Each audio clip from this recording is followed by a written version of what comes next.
ରାଜନୀତି ଦଳ ନିର୍ବାଚନ ପାଇଁ ଏବେ ୱାନ୍ ନେସନ ୱାନ୍ ଇଲେକ୍ସନ ଏଇଟା ହେଲେ 60 ଦିନ ଭିତରେ ନିର୍ବାଚନ ପ୍ରକ୍ରିୟା ସମାପ୍ତି ହେବ ତ ଲୋକ ମିନିମମ୍ ଅନ୍ୟ 4.5 ବର୍ଷରୁ ଉର୍ଦ୍ଧ୍ୱ କାମ କରିପାରିବେ 4 ବର୍ଷ 9 ମାସ କାମ କରିପାରିବେ।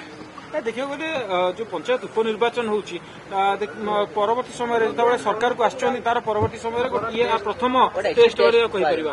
ତେଣୁ ଏଇଟା ମତେ ଲାଗେ ଯେତେବେଳେ ସରପଞ୍ଚ ପୋଷ୍ଟ ଖାଲି ହେଇଯାଏ ପିଏସ୍ଏମ୍ ଖାଲି ହେଇଯାଏ ସେତେବେଳେ ଏଇଟା ସବୁ ସମୟରେ ନିର୍ବାଚନଟା ଚାଲିଥାଏ ଯେହେତୁ ନିର୍ବାଚନ କମିଶନ ପୋଷ୍ଟ ପଦବୀରେ କେହି ନଥିଲେ ଜଏନ୍ କଲେ ସେ ତା ପ୍ରକ୍ରିୟା କମ୍ପ୍ଲିଟ୍ କରିକି ଆରମ୍ଭ କଲେ। ଏବେ ସବୁବେଳେ କିଛି ନିର୍ବାଚନ ଲୋକାଲ ବଡିର ମାସେ ଥିଲେ ବି 4 ବର୍ଷ 11 ମାସ ଥିଲେ ମାସେ ପାଇଁ ବାଇ ଇଲେକ୍ସନ ଉପନିର୍ବାଚନ ବିଗତ ଦିନ ମାନଙ୍କରେ ବହୁତ ହେଇଛି। ତେଣୁ ଏଇଟା ଗୋଟେ ରୁଟିନ ପ୍ରକ୍ରିୟା ଏଥିରେ ନୂତନତ୍ୱ କିଛି ନାହିଁ।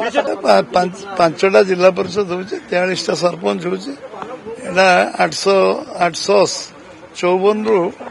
854ରୁ ଆମର ଆମେ ଜିଲ୍ଲା ପରିଷଦ 5ଟି ଇଲେକ୍ସନ ହଉଛି ତା ଦେହରେ କେଉଁଝରରୁ ଯୋଡିଏ ହଉଛି ଆଉ କେନ୍ଦ୍ରାପଡ଼ା ଯୋଡିଏ ହଉଛି ସମ୍ବଲପୁର ଗୋଟିଏ ହଉଛି ଆଉ 43 ସରପଞ୍ଚ କିଛି ନିର୍ଦ୍ଦିଷ୍ଟ ଜିଲ୍ଲାରୁ ହଉଛି 40ଟା ପିଏସ୍ଏମ୍ ରହୁଛି ୱାର୍ଡ ମେମ୍ବର ସବୁଗୁଡା ହଉନି କିଛି ହଉଛି ବହୁତ ଖାଲି ଅଛି ଡିରିଜର୍ଭ ଅନ୍ୟାନ୍ୟ ପ୍ରକ୍ରିୟା ତାଙ୍କର ବୋଧେ କମ୍ପ୍ଲିଟ୍ ହେଇନି ତା ଦେହରେ କିଛି ହଉଛି ତେଣୁ ପ୍ରକ୍ରିୟା ଅନୁସାରେ ହବ। ଶାସକ ଦଳ ପାଖରେ ଆମେ ନିର୍ବାଚନ ଲଢିବୁ ଠିକ ଢଙ୍ଗରେ ଲଢିବୁ କାହିଁ ଜିତିବାନି ନିର୍ବାଚନ ଲୋକଙ୍କ ଆଶୀର୍ବାଦ ହେଲେ ଆମେ ଜିତିବା ନିଶ୍ଚୟ।